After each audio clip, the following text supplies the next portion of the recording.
All right, welcome everybody to the MinnHax 2023 Dev Showcase number 2. Today we will be looking at the second half of the submitted games for MinnHax 2023, which are Packing, Cloud Breaknn, Cosmic Chord, Toybox Tactics, Walking Simulator, The Cauldron, Spooky Sky Island, Carnival Roleplaying, and Songbirds. So we're just going to go in that order. If any of the devs are here when we're talking about your game, you can feel free to unmute and hop in and talk through the game with us. That would be awesome. And then we will open it up to any questions from anyone else watching after we go over it with the devs a little bit. So first off here, we're going to start with Packing, which is by Cath, echocircuit, Jeorin, Joe, and lemonLimeBitta. So if any of you are here, you can go ahead and hop in. And let me go ahead and get this streaming. So how the streaming is going to work is you will, in a second here, see a little stream you can tune into within the Discord call. You should be seeing that now. So you should be able to tune into that. And you can control the volume independently on your end as well. If it's too loud, too quiet, anything like that. Let me actually... a little loud on my end. All right, everybody seeing and hearing this.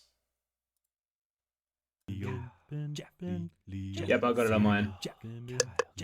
Awesome, and you are one of the devs, is that correct? Yes, we got Echo, myself, Lemon, which is Lemon, and then we've got Jeorin as well in the chat. I don't know if we have anyone else. The others were Awesome. Cath. And, All right, very cool. Would you mind just real quick, maybe introducing the... Oh, okay, visual issues again, maybe. Let's see. While I'm sorting this out, would you mind just introducing the project? Maybe who did what platform you used, general kind of things like that? yeah, sure. So we started with Unity because a few of us had a little bit of experience with it before. So for our breakdown of tasks, we had Cath working on some art, so she did the cover art here on the opening screen and on the title screen, and the credit screen as well, and a bit more of the art. And then we had echocircuit doing the audio, so if you can hear, there's a really awesome song for the title screen here. It's incredible, yeah. Yeah, and then did all the sound and stuff in the...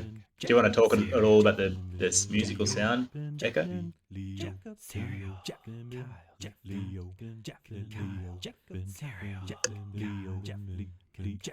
That's all right. We can check back in if they want to talk about it later. I'm just gonna go through the instructions here. So the description is that this is a game about moving from one MinnMax studio to a new MinnMax studio. Is that correct? Yeah, that's right. So Cath came up with a bit of a lore/story design. So we did a something to work on from there, and then we sort of just worked together to we had a few different ideas, and we sort of amalgamated all the ideas together and ended up with something in the middle, which was a fun challenge for, I guess, the programmers, so myself, Jeorin, and Joe, to try and fit a design spec, I guess, that was, rather than just sort of getting out what's in your head onto into a code editor, rather than actually taking on feedback and iterating and trying to fit a design spec. So that was a challenge for me, at least. And then I think a lot of us were also working in a team for the first time, so that was Probably another... need a box to put things in. Yeah, we have a box. Yeah. Just staring at this chair, asking why it's not in the truck yet. Yeah. Yeah, that can definitely be interesting, especially you guys had a 5-person team, is that right? Yeah, that's right. Yeah. Yeah, so that can definitely be, I mean, you want everyone to be able to get their ideas and contributions in, but if you have, 5 different voices, all with kind of a different idea of what the game should be, it can be hard to find a bit of middle ground there of including everybody's ideas and input and all of that, but still kind of maintaining one vision for what the final product should be. Yeah, that's right. It was something new for me, at least. Yeah, I was gonna say, if I remember right, you worked on a game by yourself. God, I need a box again. See, I shouldn't be talking while I do this. If I remember right, you worked on a game by yourself last year, and then this time worked with a team. Yeah, that's right. I think Jeorin worked with a team, and maybe Cath worked with a team last time, but Okay. I was by myself last time, basically because I was kind of new to the. Oh, I guess we're all new to the game jam, but I don't know, wanted to sort of see how I could go by myself and not sort of impact anyone. Coming from Australia as well, it's difficult to manage schedules and stuff, but. Yeah. Well, what was your experience working with everyone else, trying the team jam instead of the solo jam? It's definitely a different vibe. I've done a lot of both. Yeah, it's a real challenge to I don't know. I guess from the start as well, we were all pretty hesitant to try and take the lead or take charge of it. So we were no one wanted to like put anyone's ideas down. So we kept sort of amalgamating and bringing in different ideas and squish them all together, which it kind of worked out pretty well, I think. But yeah, it was a challenge for me to make sure that I wasn't just sort of making up what was in my head and putting on a bit of paper and going from there, and then making sure that we're a bit more project management, I guess, focused rather than just what I was accused to. Yeah, I mean that's an aspect of it that doesn't really exist in working by yourself. You know, of trying to organize and make sure everyone's on the same page and all of that. Like project management isn't really a factor when you're working by yourself. So that's definitely a big change. I mean, it helps that everyone in this game jam is pretty awesome and inclusive and, you know, wants to work with everyone else well. Definitely been in other jams in the past in school and stuff that was not as much the case. So it's good to hear that for the most part everyone was, if anything, too accommodating of each other and no one wanted to put their foot down, like you said. So this was Unity, you said. Were there any challenges in terms of the project management there, of like passing assets back and forth and all of that? Were you using any, like, I know it's always for like a month-long jam, it's like right on the edge of like, do we need version control stuff for just a month, or can we figure it out? I don't know what conclusion you guys came to there. Yeah, so I've always used Git, and I'm pretty familiar with it, but I thought it was a little bit daunting for some like the non-developers and stuff. So I was like, you know what, we'll just use plastic SCM because it's inbuilt in Unity. It'll be nice and easy. But then we didn't end up paying for it, so we had 3 licenses for the team. So then we had like a special Dropbox set up where the artists and Cath and Echo could drop art and music and SFX, and then we'd bring them across and stuff. So it was a bit of a challenge to get that working nice and smoothly. But yeah, it was a good challenge. It was good to because that's all part of it, right? So when you're working with a team and stuff, it's version control and working together and everything. So yeah, it's a whole new aspect of it that you don't have when you're working by yourself. There's definitely I love working with other people, but most of the time I'm like, but then I have to do version control, but then I have to do, you know, we have to all be on the same page with this stuff. And like you said, it's also just like, what if suddenly I'm not available? I don't want to put anyone out. But that's awesome that you were all able to make it work, especially with 5 is a pretty big team for a jam like this. Oh wow, we have a whole other song. Yeah, Echo went crazy. You should have. I should have said at the start as well. You got to break at least one item so you can hear. I think it's Echo's baby. Let me launch it again. I have heard that sound because little behind the curtain is that I played this earlier, and that's the only reason I had 0 broken items this time, is because I had already tried it once. So let's get this going one more time and just get that played for you. Were there any funny things along the way of like things you wanted to include, or like funny bugs that happened, or any stories from along the month? I know that Cath. I don't know if Cath is in. Are you in, Cath, or no? Oh, no, not again. So I think that's Echo's baby. That is great. I know that. Yeah, Cath wanted to get not again. The dead Blumpo in a cage for the Halloween milestone, and so she was really happy to see that she found it in the asset pack. So we used the pre-built asset pack. Right. And I think it was Joe who created Ben's sprite here, and then I did the box animation and stuff. And so some of it's custom art, but a lot of it was pre-existing stuff. So well, I have to assume the Jeorin head just comes in every indie game asset pack at this point. Yeah, that's right. We forgot to put Jeffen's head in the credits for licensing, but hopefully Jeffen's okay with us licensing it. Yeah, I wonder about that sometimes. If he finds it, if he looks at all these games and finds it funny that literally every single one has his head in it, or if he's just confused, or not again. Last year he was celebrating because I referenced him for the thing, and he said I'm in some credits for a game, and he was very happy about it. So I think he's cool. Awesome. All right, yeah, works for me. Sweet. Well, any questions from anyone watching? Either text or you can hop in voice here and ask the dev. And if Jeorin or Echo want to say anything, sorry to hog the mic there. I heard you were sick, Jeorin, so hopefully it's not too bad. But yeah, I can share something. Yeah, go ahead. So, I definitely was more backseat this year because I didn't have as much free time, so I really appreciated Lemon taking the helm for a lot of it. No, not again. And I did a lot of work on the coding for the audio. And I had originally just put some stock sound effects in there, and Echo wanted completely to do every sound effect for the game. It was awesome having completely custom sound effects. Yeah. And so it was my first time doing an audio manager, like coding an audio manager, and boy, that I was nearly tearing my hair out trying to figure that one out. Yeah, it's crazy because especially for a small team like this, once you get to that level of audio implementation, it is like, well, this is what this person is doing for the month, you know? Yeah, it really was my whole focus for a lot of it. Well, I think you came through awesome. I think the audio is definitely the highlight here. Yeah, you all did a really great job on this. My same question that I asked everyone in the showcase last week, did you have a good time this month working on the jam?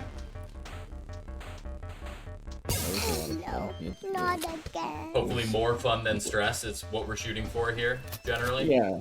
And it definitely helped having more people on the team, as I was worried with how little free time I had that, it would harm the project, but everybody else stepped up in a big way, so. That's awesome to hear. Yeah. And I definitely loved it as well. Yeah.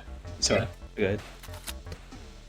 I was going to say I loved it as well. I think I actually started going hunting for more game jams in other communities and stuff, and I found I don't know if anyone knows the Tarot Dev. He's an Aussie YouTuber developer guy, but he has in his Discord it's like a monthly, like he has a monthly game design discussion thing. It's like a book club, but then they also have like a monthly game jam kind of thing where they're like, okay, this month we're building an inventory system or something, and everyone goes away and like works on it and then comes back and they can discuss. And this month we're doing a skill system, and it's pretty cool. That's super cool. Yeah, I know at least on itch you can literally just go to the game jam section and just search by like when you want to do one and just find one. Like there are filters and everything to search for. Like there's always a game jam going on if that's what you're looking for.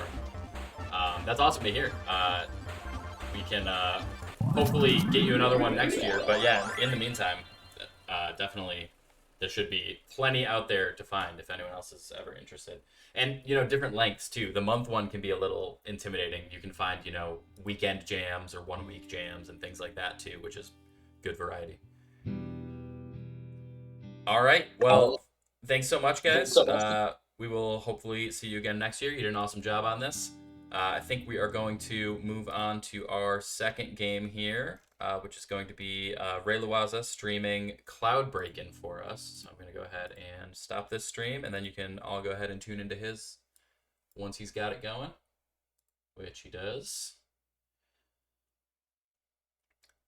All right, and do we happen to have a DKMY is the developer here. Yeah, that would be me. Awesome. How's it going? Yeah, good. Yourself? Doing all right. Looking at some cool games. Why don't you tell us a little bit about your game here? And obviously, it was just you, so presumably you worked on everything. And then, Yeah, worked on what platform you everything, all used, and pre-made assets I found online thanks to the resources you guys had all posted. sure, yeah. But yeah, my first time ever making a game, so I just wanted to challenge myself and try and figure it out. That's awesome. Yeah, I mean, first time making anything. This is shockingly smooth. Like if you wanted to see the first time I ever made anything, it would be. I always reference the Parks and Rec scene where he's been working for like 3 weeks and he's super proud of it, and it's like a second and a half of stop motion. That's how I Yep. felt for my first, couple of years trying to make things. So this is awesome just to have something that's this complete of a project. Yeah, Um, it's kind of amazing what you can do with the tools out there these yeah. days. And what were the tools you were working with? What engine? So I use Creator 2. Okay. I had messed a little bit with Game Maker before that, but I just found Creator 2 was a little bit easier, less kind of programming needed. Actually, very little to no programming needed. Yeah. Yeah, that's awesome. Um, Yeah, it is a little shocking. People, it's easy to get intimidated going into something like this, but there are so many engines, like you said, that are like uh, kind of programming adjacent, but not like hardcore, like sitting down in a code editor programming. And yeah, then, you can get assets from, free assets from various places and free sound from places. And like all the tools are there, and you can look up tutorials. Like anyone can make something like this. So that's awesome to hear oh yeah. that I that was your I reckon experience I too. probably spent half the month just looking at tutorial videos and game tutorials in the engine to like pick parts from them to implement into this. Like, how do I implement the scoring or the physics or the Right. power ups? And I mean, that's the secret to all of this is that you just every mechanic that you're adding in any type of game is just tracing back, at some point that person had to Google how do I add this thing, and they carry that knowledge into their next game, and then they work on another one and they combine pieces from here and pieces from there, and that's all it is. It's all just building on what you've learned from other projects, and uh, standing on the shoulders of giants in terms of looking up tutorials and other people who've done things before. So that's awesome to hear. This is really cool. How did you land on doing like a brick breaker kind of that style of game here? Is it just what you found tutorials for, basically? Actually, didn't find any tutorials for an actual brick breaker, but I Okay, always liked Breakout and Arkanoid and sure. those style games. So I thought that would be not easy, but a simple-ish kind of project to do on my own in a month. Um, so that's kind of where I started off at it, and didn't quite get it all to work the way I wanted, as you can see at the moment. But pretty happy with the overall uh, product. Yeah, that's awesome. It's funny. I went to college for game design, and one of the early projects we had in like game dev 1 in my freshman year is literally make a breakout style game but have some twist to it, make something that's unique about it. So basically Yep. you did the same thing I did but saved, a couple, let's say, dozen thousands of dollars. So congrats on that. um, Yes. it is an interesting one because it's when you look at it, it seems simple, but it does involve kind of a lot of different programming aspects that you will use for other games. Like a restart effect and a fail state and a win state, and it kind of just has one of everything. So it's a really good one to learn with. So Yeah, I kind of I think that figured was a great like choice. overall not too difficult. Probably getting the power ups to work the way I wanted was the most difficult, and I didn't quite get all of them quite working 100%. Like, the Jeffem head was a hard one to actually get to work right, and in the end, I couldn't get the ball transition out of that one quite the way I wanted it to. Sure. Well, that's what's fun about this style of game too, though, is that it's so customizable and so extendable. You know, as you're working, you could work on a breakout game forever and just keep adding stuff to it until it's basically unrecognizable. You know, just keep adding power ups and keep adding new mechanics and new ways to set up the levels and stuff like that. Like it's very extendable in that way, which is Yeah. makes it a lot of fun to work on. It also works great for a game jam because you can, you know, have 20 ideas, and if you get to 5 of them, that's still pretty cool, which is always how game jams work. That's awesome. What else was your experience with the jam itself? Did it feel helpful to you to have like a time limit? Did that help you stay on task a little more, or was it too stressful? Or No, it was a good motivator to actually get to work on it. Like, honestly, trying something like this is something I probably have wanted to do for a while, but having that, you know, here's a little event on a month to work on it, it's kind of a good motivator to actually go and do it. yeah, So I found it really helpful in that regard. Month is a good amount of time as well, because, you know, you have full-time work and all that sort of stuff. It can be hard to find the time. yeah, definitely.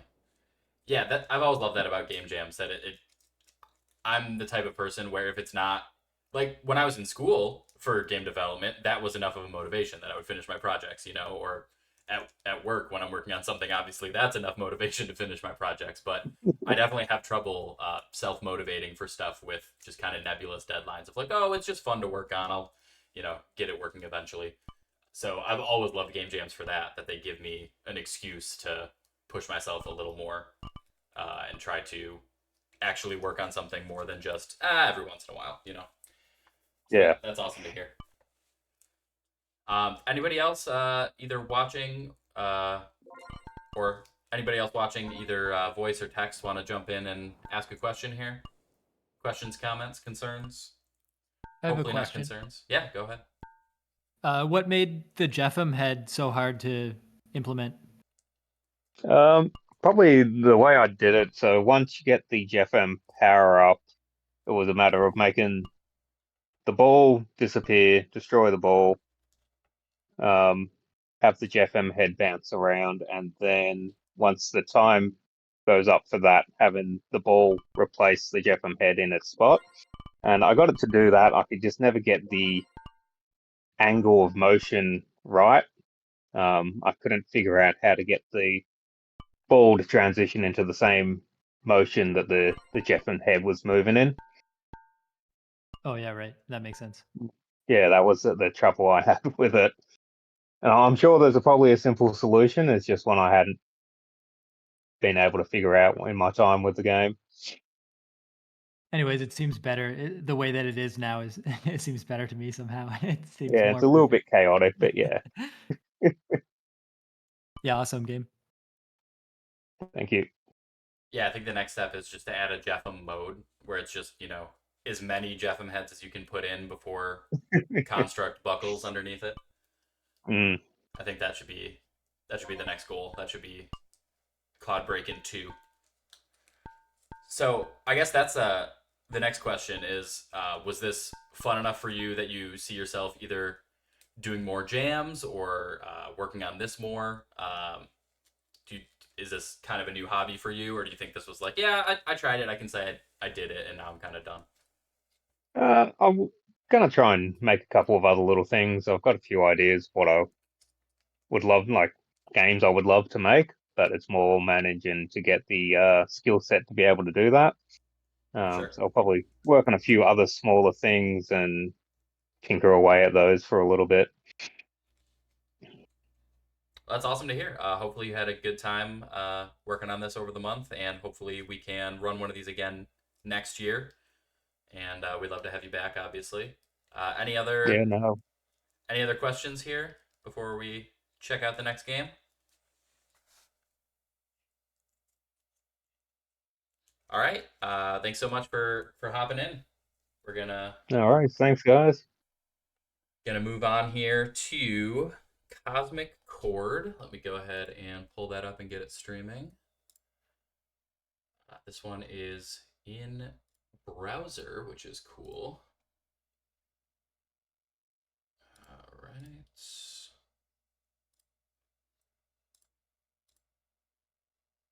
All right, let me know that you are seeing and hearing this, please. Oh, well, I should probably put Discord on a monitor I can see if you're going to tell me if you can see and hear it. All right. Let me know if you are seeing and hearing, well, not hearing yet, but seeing Cosmic Chord. And do we happen to have the developer here for Cosmic Chord? Yeah, I'm here. I'm the developer. I see it. And right, there's no Awesome. music until you start playing. So, All right, cool. Well, how about I start playing a bit here, and you can go ahead and introduce yourself and maybe your experience level, what programs you used, things like that. yeah, I'm Resonatrium. I joined just after your game jam last year, so I didn't get a chance to join that one. But I've been a front-end developer for a while, so this is just written in WebGL. And it's Okay. using a rendering. Yeah, so earlier this year I did some learning in WebGL, and I wrote some of the helper functions that made it so I didn't have to relearn it or re-implement all that this time.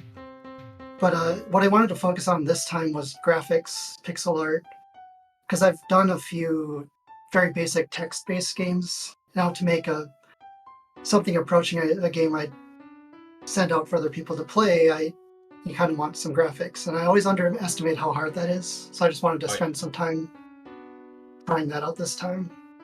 So you did all the art in this yourself then? All art, programming, sound? Yeah, I did, and I did have a few things I borrowed from the game I started earlier this year, like the wolf and the side profile of the character here, Sure. and the sort of the runes alphabet. I had that already pre-made.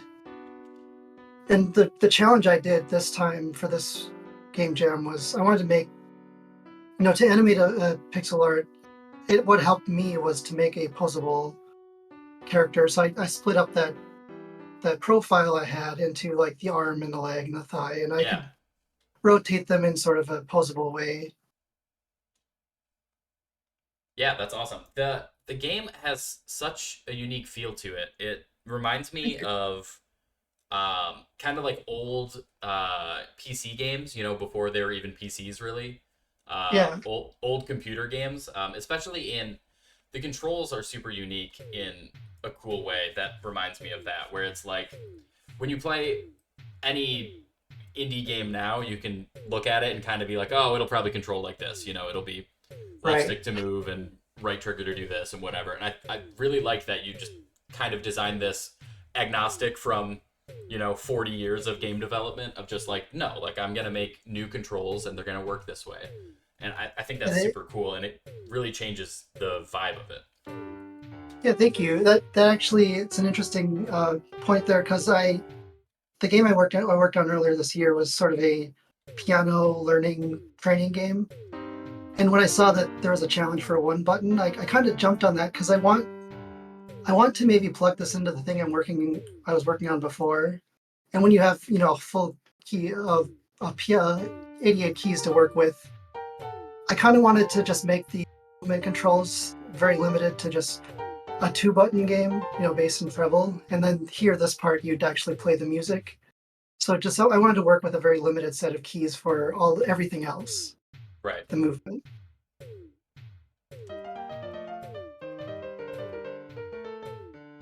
I'm sorry, I'm butchering your music.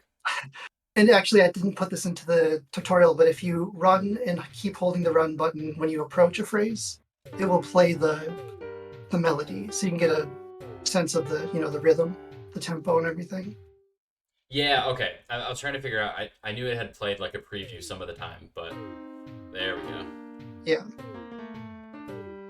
And that's the other challenge I had is really I kind of saved this combat tutorial for the last week because there's so much to do. I always underestimate how much there's to do. Yeah. So that what I found is like all the stuff that seemed natural to me over the 3 weeks of working on it to that point, putting that into words, it just sounded very complicated. Yeah. In a short demo, so I didn't want to explain every little feature it had. No, I think that's also, again, that kind of helps with the vibe of it, where it feels a little like mysterious and alien. Yeah. Like I was saying earlier when we were just testing it out, it feels like the kind of game when you were a kid and you didn't understand games, and you just had like what is this weird thing on Super Nintendo, and you popped it in and you were just like, I don't understand how any of this works. I'm just gonna hit buttons until I see a different screen. It reminds maybe me. we're willing to mess Yeah. around in that world a little more. Yeah. Yeah, it feels like that, which I think is really cool and novel, especially to have developed it in such a short amount of time here.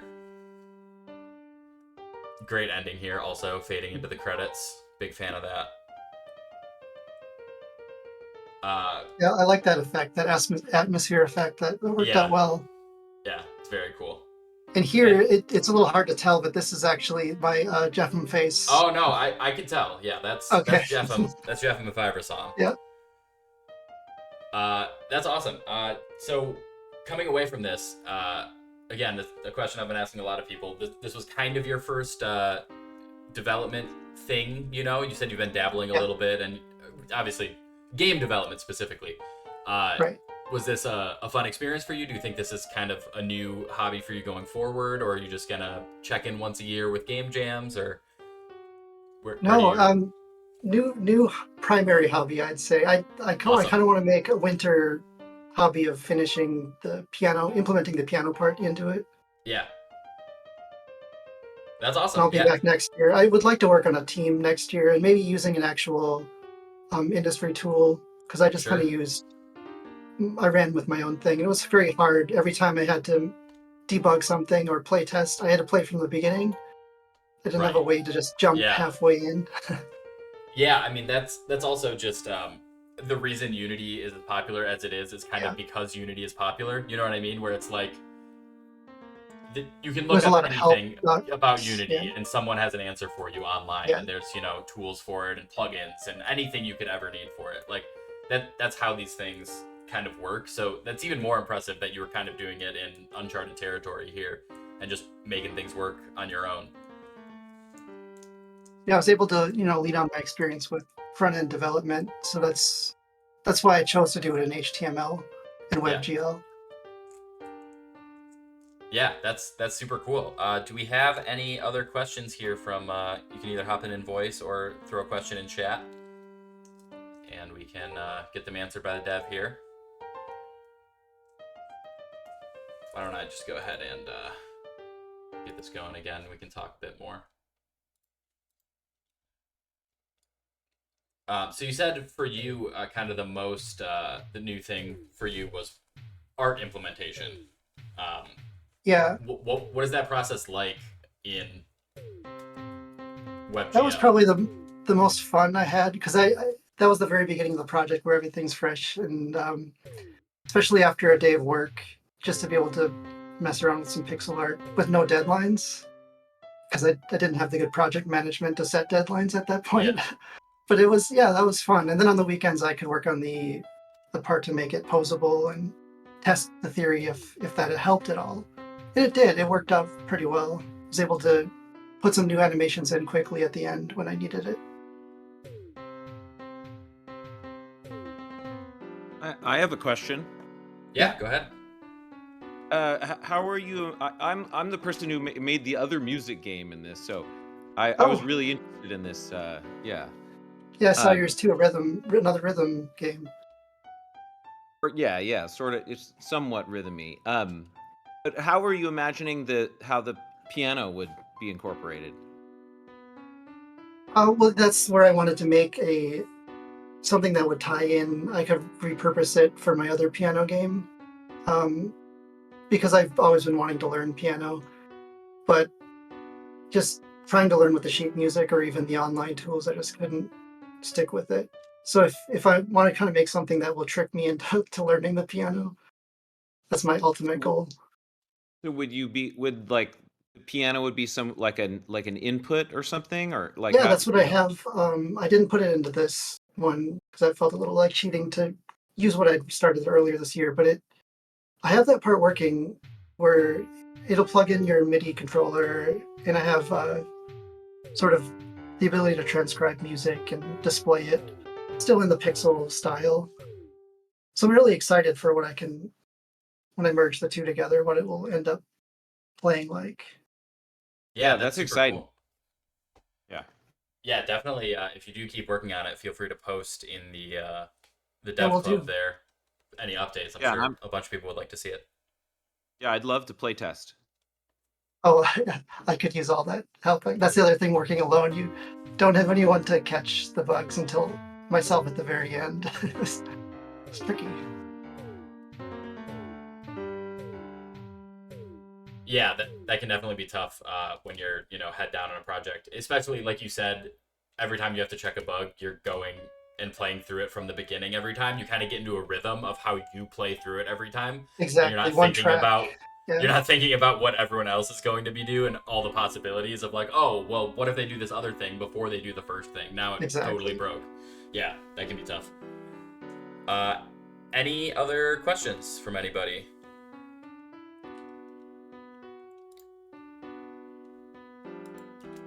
All right. Well, it was super awesome to have this in here. This was definitely a super unique and cool project.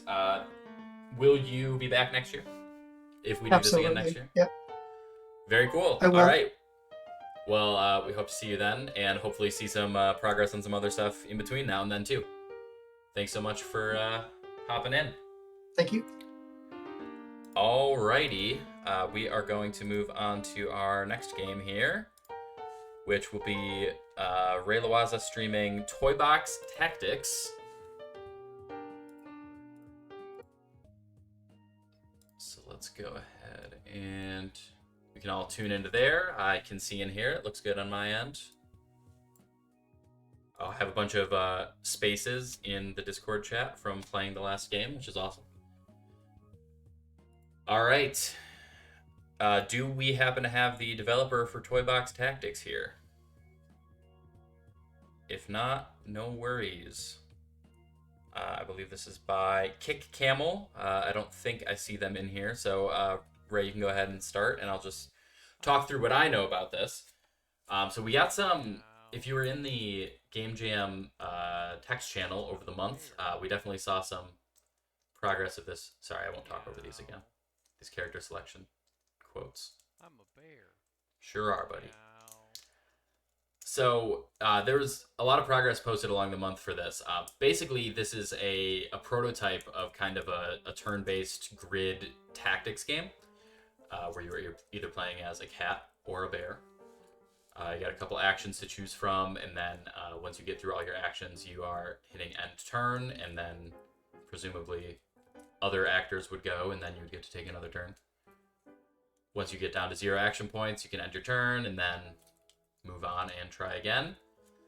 So this is kind of a prototype, is my understanding. And I believe, if I remember right from them posting about it, this is kind of one of their first experiences with development here, which is super cool to see. Love having first-timers or people trying to learn a new skill, which is super cool. And this is not an easy type of game to make on your first go.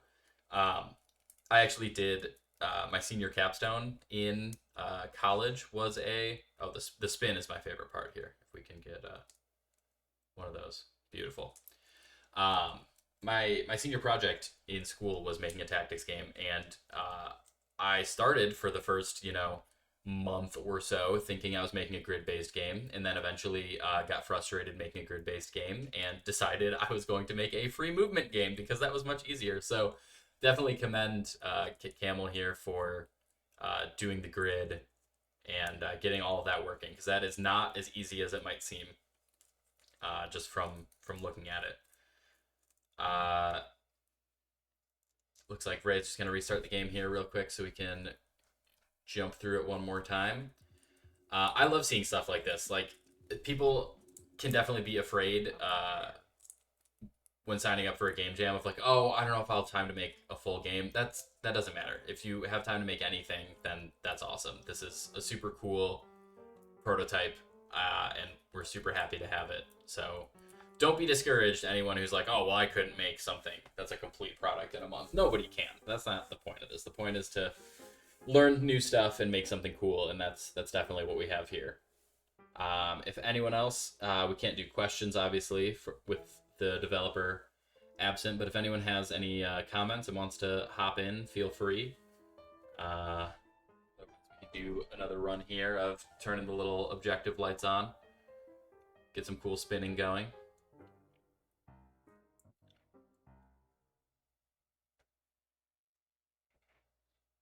All right. And it looks like this was made in Unity also. We had a lot of Unity submissions this year, but it's definitely, I mean, obviously it has its problems in the news recently, but Unity is definitely an awesome way to go if you're trying to learn something for the first time and you're going to have questions. It's super easy to look up, grid tactics tutorial and try to follow along with that and make your own changes to it. So congratulations to KickCamel. This was very cool. I think we're gonna go ahead and move on here to walking simulator. So let me go ahead and get that streaming for you all. And it looks like this one is a Godot game, which is cool. Speaking of our recent Unity news. Do we have any developers for Walking Simulator in the building? Yeah, that's me. Awesome. Is this was a solo project by you? Yeah, solo. Very cool. Why don't you go ahead and introduce yourself and what tools you used, what the idea for the game was? Yeah, I'm Richard. Just moved to San Francisco about a year ago, and actually, like the way that I came across MinnHax, I kind of want to introduce that as well. I was watching, I really liked the Double Fine Psychodicy documentary, and then when I finished that, I think I felt the same way that like Ben seems to have felt, where like he just wanted to like connect with other people about it, and that's actually how I found like the original MinnHax content that I watched was like the post. Sure. Yeah. They did like a whole week of bonus stuff there. Yeah, that was really useful for me because I just wanted to like see other people's reactions to it, and so I loved that. And then after subscribing to the Patreon and stuff, I eventually came across like the New Show Plus idea, and that like just the concept of New Show Plus. I think I watched like the Blumpo one, watched this one. It's a classic. And they really stood out to me because this is like the exact kind of content that I like. And actually, the third thing was Ben on one podcast mentioned like going to I think it was an Assassin's Creed event and just like filming the boat that it was like on, like just he said the title of the video was like, look at this boat. I went and watched that one. Yeah. And that like something I can never really put it into words, but like something about that kind of stuff where it's like, you show up in a community for video games, but then it turns out that it's like a bunch of great people and the stuff they're producing is like video game adjacent somehow. Like this has like a nod to Walking Simulator, but it's just two people like walking by the water, but it's like super entertaining. Like you just sort of, it's like refreshing to see just like people having a good time sometimes, like on the internet. And so then this idea to sort of like mimic that video in like this style, I was happy to like find this jam and have an opportunity. Like being in a game jam really gives me the motivation to finish the project. And so that's really what I'm always looking for, is like the motivation to finish something for some deadline. Yeah, aren't we all? That's awesome to hear. So what is your development experience prior to this? What platform? And then I think this was Godot, is that right? Mm-hmm. Yeah, this is Godot. Okay. I think I started with Unity like many years ago, but like being just like a solo independent dev and trying to get stuff out, I quickly like went to like the 2D style because 3D, just doing 3D, it's hard to make a 3D game look polished or like consistent or something for me. And so then going to 2D, like if I do 2D, this is like a 32 by 32 pixel cells, like all the sprites are like 32 by 32. Mm-hmm. And so that's like, that becomes manageable. You can, find references online and stuff, and doing like quick, cheap sprites, and the style can be like kind of consistent. It's sort of like doesn't sink a lot of time to build like a crappy version of any sort of object in 32 by 32 pixel art. And then it just turned out that like I feel like Godot handles 2D better. It's like it's got pixel coordinates in the engine and everything. You can sort of reason about the size of things. Yeah, that was like the main, and then just Godot being like fully open source, no splash logo. I think like Unity's Yep. dropped that since then, but and then just yeah, like the size of the application, the speed that it exports to a web game. I sort of like that flow, and yeah, definitely this style overall, like top down 2D with text boxes with some kind of story. That's kind of a style that I'm zeroing in on. I'm trying to get better at this style because I sort of feel like for me making games, I really just want to tell stories, and with with the ability to play sound effects, have characters, have dialogue, I feel like there's a lot of potential there. And if I just sort of keep grinding on this kind of style of game, and I have a few other games of this sort of top-down 2D style with different puzzle mechanics, like on my itch profile, I feel like I want to keep going with that and trying to. Obviously, like, art is my biggest weakness, I think. So I need to like improve that. And also, I can't do music at all. So usually, I end up just taking like like free music tracks from somewhere. Sure. But at yeah. least yeah. This art is all like my art, as is evidenced by the fact that it's not very good. But No, I think it gets the job done. I mean, especially, a month and you have so many things you want to get in there. It's like, yes, I could make a month long Ben Hansen sprite, and then what else do I have for my game? At some point you kind of just have to get in there quick and dirty and just get everything you need to make it work. yeah, I love the structure of every time you're getting to kind of one of these checkpoints, you're getting an achievement. I'm a Right. big fan of that. It definitely sets off the dopamine for me. You could almost already just put this on Steam as one of those like easy get, or PSN, how it has like the 99-cent easy get Oh yeah. platinum trophy game, and just have all the achievements pop up.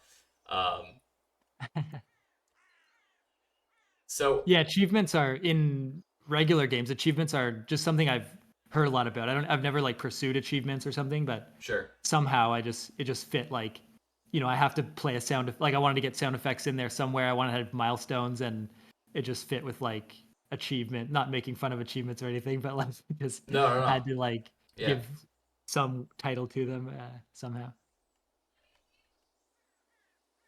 Yeah, this is I love how specific the game is too, that it's not a game about New Show Plus as a concept or MinnHax as a concept. It's like, no, that one time they did that one thing, that is what my whole game is about. Which I think is awesome. Right. Yeah, I feel like that's something that I'm getting better at, is like scoping. And like I kind of spent like the first half of October just like brainstorming ideas, and then once I came on this idea, it was about like halfway through October when I finally like came up with this idea, and then I knew like, I had to make an attempt at doing this. But then yeah, scoping is something that like I find is really important. And so then like when I was working through this idea in my head, I kept thinking like, I had all these things I wanted to do, but it's like, how do I do just the smallest set of those things possible so that I can actually something in the end? And I think I'm pretty good now at just like, if I Whoa. yeah. Some of these effects were like, I made a couple attempts at like programming them, and they luckily worked out. And that's actually unusual for my projects. Usually I do a deep dive on trying to get something to work, and then it doesn't, and then I just give up the whole project.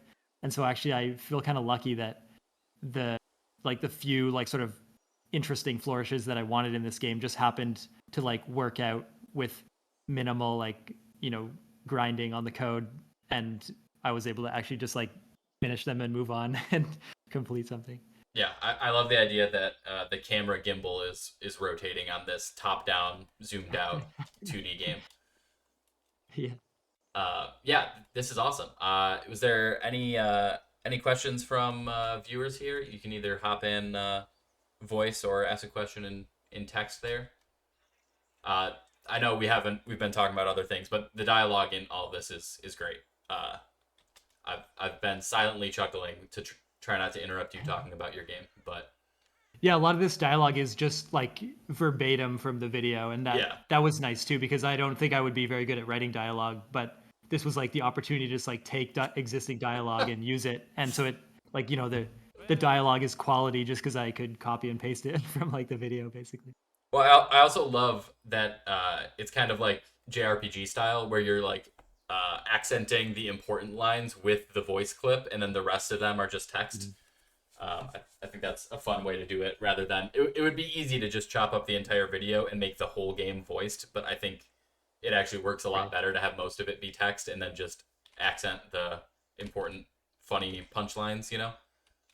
Yeah, I don't know if I would have succeeded or not voicing the whole thing, like getting those clips, but I actually did consider that. But then because it was going to be like played in this format, if it was all voiced, I guess I'd have to have like a mute unmute button, because you wouldn't be able to like play it and discuss it like on a stream if there was like constant like voicing of everything. That's that also was something true.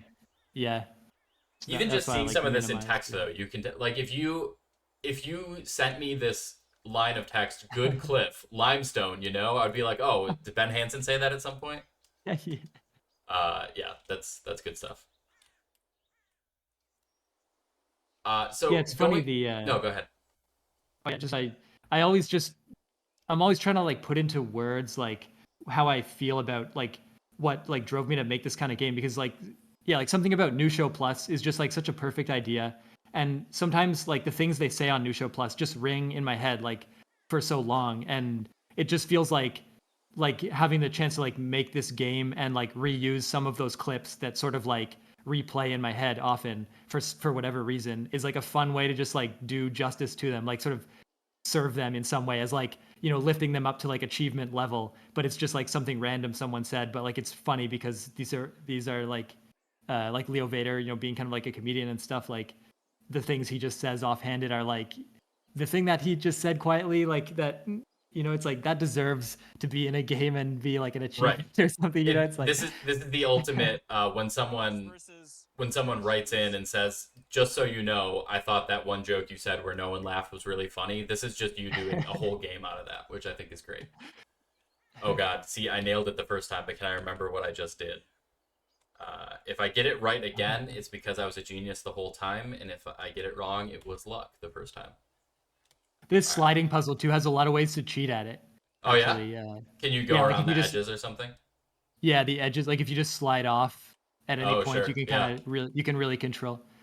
But maybe that's more, I don't know. Sometimes I try to add more meaning. Like obviously the fact that you can cheat in this puzzle is like kind of an accident. Like I just had problems, like they would slide into the trees if there was like actually a physical boundary like right at the edge of the ice. So I had to like make that boundary, which made you able to cheat. But sometimes it's like, but in real life, in a walking simulator, you don't have to slide on the ice either. You can always like walk around the ice, but we do slide on the ice because like sliding on it is fun, and like we invent these challenges for ourselves, like doing a stream at walking on the side of the river. And it's sort of like, it's funny when like, you know, maybe that's like a game unintentionally commenting on reality, where it's like just do things because it's fun, not because the game forces you to do them or something. Yeah, like that. And I think that fits better for the vibe of this. You know, it's two friends just being goofballs walking around in the forest. It's not like, no, this is serious, we need to solve this puzzle right now, guys. It's like, no, we're all goofing around, we're having a good time, we're trying to make each other laugh. Like it would be funny if we did this weird slide around on the ice thing.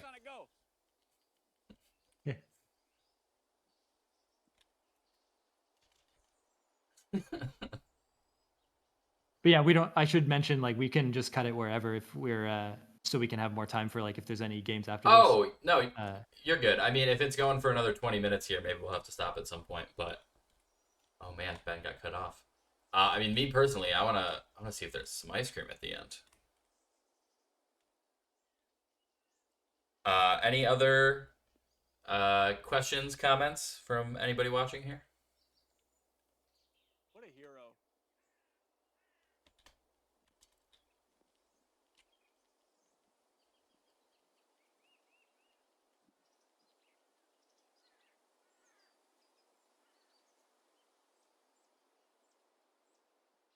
All right, let's give it a couple more little segments here. I guess you can tell me, do we have a lot left here? Looks like at least a couple more sections. Yeah, time-wise, since we're already like approaching an hour, I would probably... Sure, yeah, there's like at least like a handful of minutes. All right, well, everyone else can go ahead on the itch page then. You can go ahead and download it for yourself and check it out. Thanks so much for hopping in this year. This was super cool. I think you'll be back for another jam next year. Yeah, most likely. Yeah, thanks for running the gym. Awesome. Yeah. All right, then. We will go ahead and move on to our next game here. Thanks so much for hopping in. Thanks. And the next one, Ray already has going, and this is the Cauldron. Do we have a shenaniganmike for the Cauldron? Yep, I'm right here. Awesome. Welcome. Why don't Hi. you go ahead and introduce yourself? I guess, did you do everything for this then? Looks like a solo project. Yeah, I did. Cool. Yeah, so I'm Michael, and I've been I've been like watching MinnHax stuff for a while, but really just like lurking in the Discord, and I saw this. I think I saw that we did like a game jam last year, but I wasn't like really paying any attention. And this one just like jumped out because a month is like actually a really nice amount of time to like work on something. I think like I'm used to game jams being like, oh, it's your weekend. It's like 72 hours. Like do as much as you can, and like that's what I did a lot. That's what I did a Yeah. lot in college, and that's just not sustainable for me anymore. Yeah, exactly. I think a month is great because it lets life get in the way. You know, if life gets in the way for 1 week out of a month, you'll probably still be able to pull something together. Yeah, exactly. And what like sorry, go ahead. No, you're good. I just wanted to like use this as an opportunity to like finally try to finish something. Like I've messed around with game development in the past. I'm a software engineer for my job, and so like, you know, I know how to do stuff, but I've never like finished anything. I'll like work on it for like a weekend, and then I'll lose motivation, and I just like don't want to spend my time coding most of the time. But Yeah. I It's think tough like because it's a fun hobby, but you also don't want it to feel like work necessarily. yeah. But I think that at some point, I don't know if it was like watching the Double Fine doc earlier this year or something about it. Like I just started to, I've been like exploring other creative hobbies like photography and music and stuff. And I just love that games are like a place where all of that comes together into one thing. And it's like a really cool medium to showcase all kinds of creative art. And so like I wanted to build like a simple game that has like a mix of everything and just like see that I could do it. And so that's kind of where my motivations were going into this. Awesome. Why don't we, Ray, you can go ahead and jump in here. We can talk about the game itself a bit.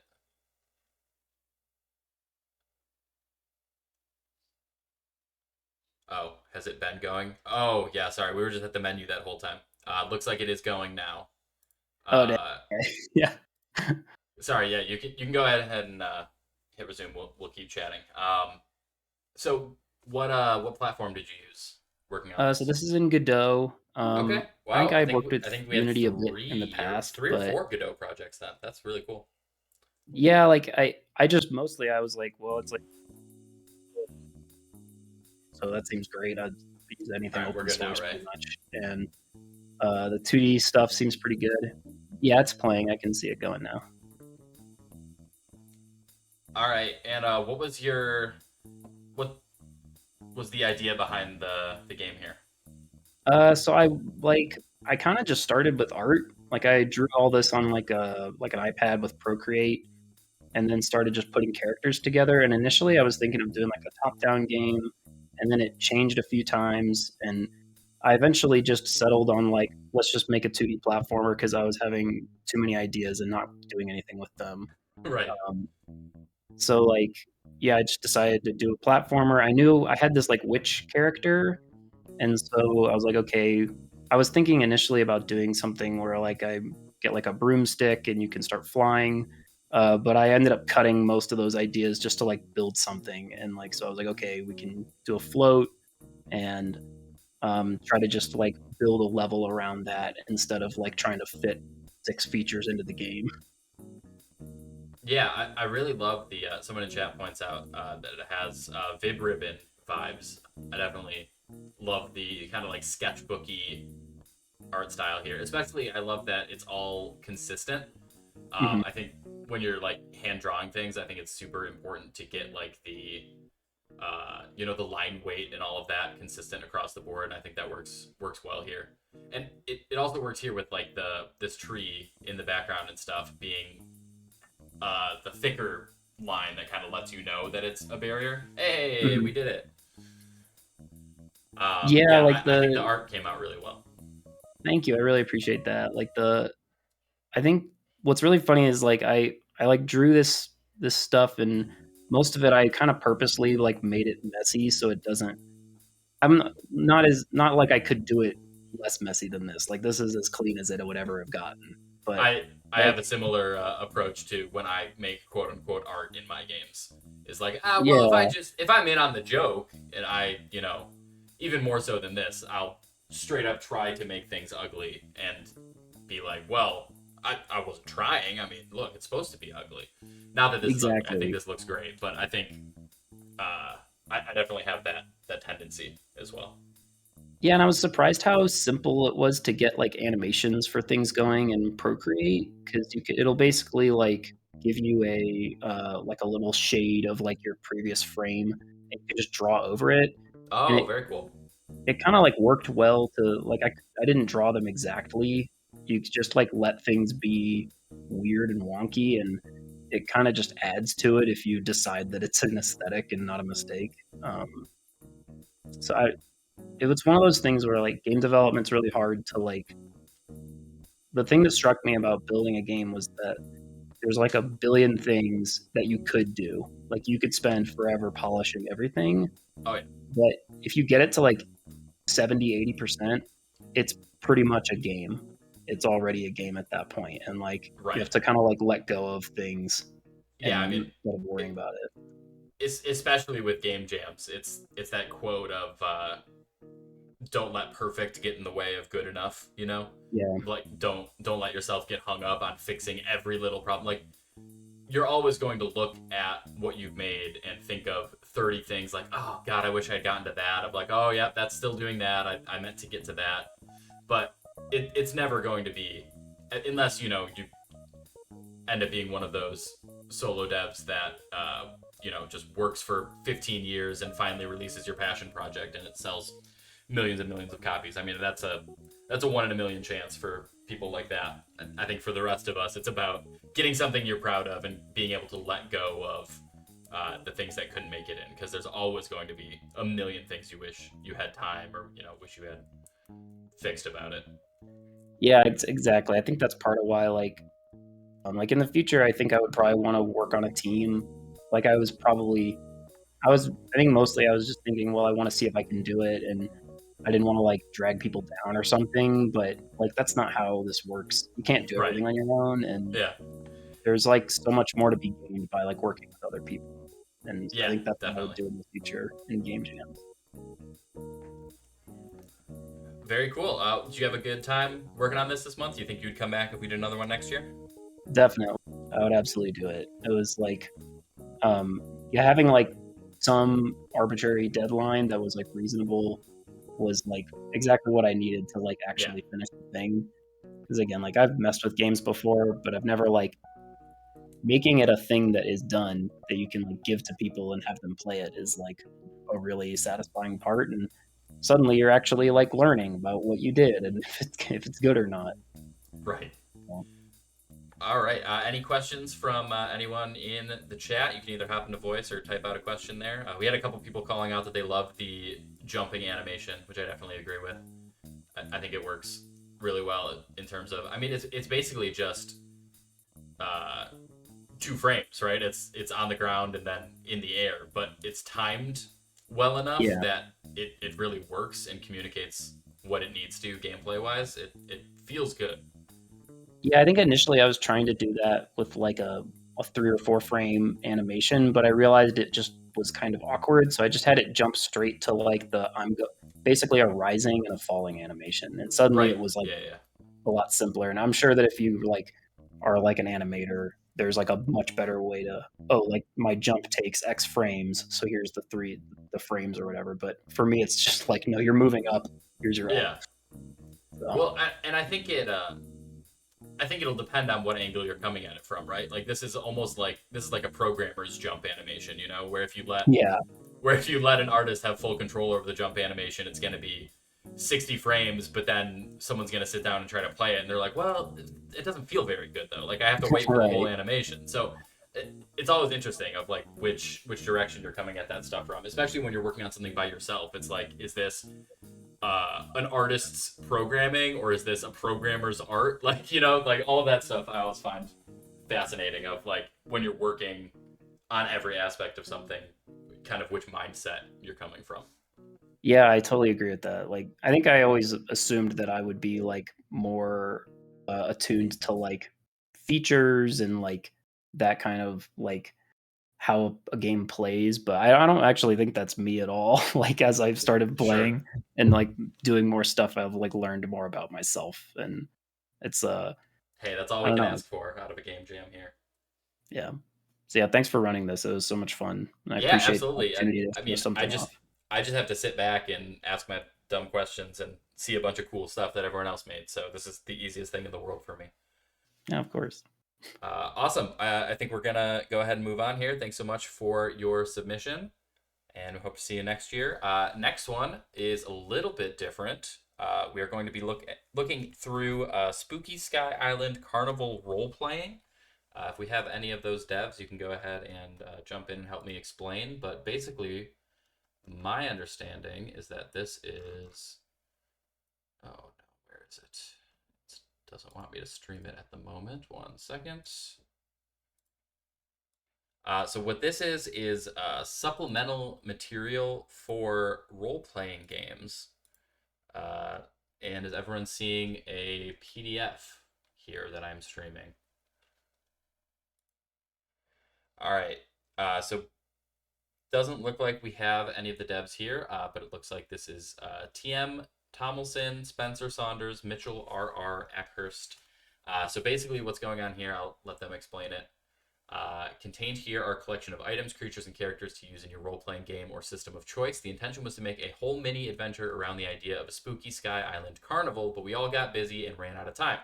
So instead, we present to you a small collection of our ideas. So basically, what we have going on here is some world building and supplemental material that you could use in a role-playing game, which I think is an awesome submission. Like, I've said it a million times going over all these submissions and when we're presenting the rules and everything. You don't have to make a quote-unquote game. Like, this doesn't have to be a finished project for a game jam. It can be a prototype. It can be an idea. It can be, you know, like this. It can just be some cool stuff we came up with that we want to share with everyone else. I think that's awesome. So basically, we have some places, items, you know, weapons, characters, enemies, things like that that you could use in a role-playing game that are all kind of tied around this shared theme of this weird Sky Island carnival place. And I think the art and the descriptions here do a great job of kind of tying everything together. I'm a big fan of this guy. This is just perfect to be somebody's next Discord profile picture. Or you know, an emote or something like that. I love this guy. So this is just, you know, a little collection of almost like a tone piece of just, you know, some world building on this little world that they came up with here. So let's just maybe grab a couple of these and read through them. A flying frump, of course, is an animal neither undead nor particularly monstrous, whose young have the curious ability to attach themselves to other species and drain their positive feelings. Many frumpers maintain relationships with their family and friends and can support themselves through minimum employment, but they are often depressing to be around, and several times a year they will leave their home islands to commune with flying frumps at the center of the world. That's a great paragraph right there. I think all of this, we're not going to go through all of it right now, but everyone should definitely go check it out. I think they did a great job of tying everything together into kind of one shared weird universe. Like once you go through just these items and characters and places and things, you kind of have a pretty good sense of what they were going for. It's all very unified. Obviously, your spicy pizza will restore 2d4 health. Everybody knows that. So awesome job to this group here. And again, I really love getting submissions like this that are a little outside the box, a little different from everything else. And this is a great example of some of the stranger things you could do with a game jam that is as open as ours is. So that's awesome to see. Everyone can feel free to on the MinnHax itch page. You can read through all of this for yourself and check these out. Especially check out these art. These are great. I also would love to see all of these on like cards, some sort of card game around these, just because these are all really great. So congratulations to the team here. And again, please go read through all of these. They're so cool. Next, we are going to pop back over to Ray, I believe, for our last submission of MinnHax 2023, which is Songbirds. Looks like we are seeing this. We are probably hearing it, but I don't think there's audio until you fly forward a bit here. Again, this one is a little loud. Feel free to adjust volume on your own end as necessary. You can do it at the bottom of the stream there. Do we have the Songbirds developers in the house today? Yeah. Awesome. Yeah, I'm here. Oliver, is that right? Yeah, that's right. Very hey, cool. Everyone. Yeah, I'm Oliver. Yeah, go ahead and introduce yourself. Yeah. Yeah. So yeah, I mean, I'm just really like, for a long time, for about a year, I've been sort of messing around with different music game ideas. I make educational games for a living, like design educational games, but oh, very cool. I'm a musician, and I always feel like there's a lot of like design space in for music games. Like there's, most music games, like the rhythm game genre is really saturated, but there's just so much. I think there's a lot of cool stuff you could do with music games. So, the game idea that I've kind of been chasing for the last year, and this was sort of an example of trying to chase the same idea, is like a game where the soundtrack is the core mechanic. So somehow player is like building the soundtrack of the game. And I was able to kind of build out these doors that have that sort of, are asking for a melody. And that took most of the month for me. But then the mechanic, I did build out a mechanic where you could, originally there was a bunch of birds. You're sort of rescuing your friend birds, and then you would use like if you would have a bunch of birds, and you would use one bird to kind of loop over some buttons and record a loop of movement, and then you could use that to open a door, and then use your other birds to go in and solve the puzzles in there. So it was, that mechanic was there, but it was not really ready for prime time. It was pretty buggy. So I think, this was really ambitious and kind of like, yeah.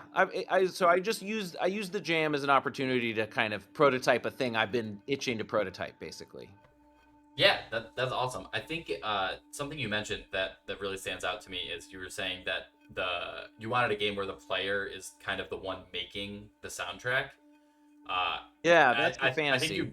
I think you really accomplished that here in the way that I love that there is no audio really. There's like some kind of light ambient stuff maybe, except for the player input, which I think works really well. I think that's really cool how it makes it feel like you are the one engaging the music by, your actions of hitting these buttons and moving things around and all of that. Yeah, I mean, thanks. I mean, I that's what I'm going for. I think, and like these rhythmic doors, like I wasn't super happy with it. This is sort of like a, yeah. I was just trying to like use the things that I did end up building to sort of put together some kind of a level. Yeah, and I think these mechanics, like, I'm excited. Yeah, this was one of the most fun creative projects, and like I really feel like some of these mechanics have legs. Like I'm excited to keep sort of messing around with them and try to make something out of it. Yeah, that's awesome to hear. What platform were you working with when you made this? This is Game Maker Studio. Yeah. Okay, awesome. And you were pretty familiar with it going in then? Yeah, I mean, I learned to use it when I was in grad school a couple years ago. I made a bunch of projects with it, so I got pretty comfortable with it. Yeah, and I think I'm still like a beginner in terms of like the level of complexity of like the musical authoring was like a new level of programming for me. Just like there was making these the doors be able to kind of ask for any song in any rhythm Right. was pretty challenging. Yeah, that definitely seems like it. It's one of those things where you have, the core mechanic in mind, and if you're not careful, that could take you the month, Yeah, no, and I sort of, just like everyone is saying, it's easy to underestimate, Yes. like, and just also that like debugging time. I think Right. you can, because you can definitely sort of see the path towards something, and you're like, oh, I can do that, and you can do it, but you're also going to have to debug for like, 50% of the time that it took you to build it. Right. Or something. Yeah. So, When you're planning it out and you're like, okay, it'll take a week for the programming, a week for the art, and then I'll have 2 weeks for playtesting. You're not accounting for the 3 weeks of, wait a minute, why is this door not opening? They have the key, it's not working. What is happening? Like, there's always going to be stuff that pops up, and that's why it's so hard to scope for these things. But I think, honestly, game jams are a great way to get kind of a microcosm of that experience, because that doesn't stop, once you become a professional developer. Like, it's always going to be stuff that comes up that you can't predict. And just and the more complex, I'm for the first time making stuff that's just has a higher level of complexity. The debugging, it's natural that the debugging is more. So I think that's I learned a lot, so much working on this one. So it was Yeah, that's awesome to hear. Do you think you would come back to another one of these in the future? Oh, 100%. I mean, I've done one other game jam before, but MinnHax is such a good feeling like community. So this was so much fun. That's why it's so important to us that this isn't like a competition. It's not being judged. It's just everyone having a good time making cool stuff. Because I've done game jams like that before too, and it just, how some reality shows you'll watch, it'll be like everyone's just kind of having a good time and helping each other out, and then some of them are super cutthroat and they're mean to each other and hoping each other fail. No, exactly. I've been in game jams like that where it seems like everyone is kind of like on edge and they want the other teams to do poorly, and it's like, oh, I heard they were stuck on this bug, like, we're good. Like, that sucks. We never want anything like that. That's why I'm so happy that we seem to have gotten to that point where everyone is just happy to see each other's stuff and make cool stuff together. Yeah, this is like the Great British Bake Off of game jams. that is the goal. So I'm glad to hear that someone else feels that way. Well, very cool. Do we have any questions from the audience here? You can either hop in and voice or type something out in the chat there, and we can see if the dev has some answers for us. But this is super cool. I love the puzzle mechanics here. I know we've kind of just been talking more zoomed out about game jams and development and all of that, but the specific game you made here is very, very cool. Well, yeah, thanks. I mean, I'm excited. If I make more stuff, I'll post, and yes, absolutely. If you keep working on it, have like when I have something more robust, would love to get people's feedback. Yeah, absolutely. And this community is great with very kind and supportive feedback, I've found. So, all right. Great. Thanks so Thanks, much everyone. for hopping in.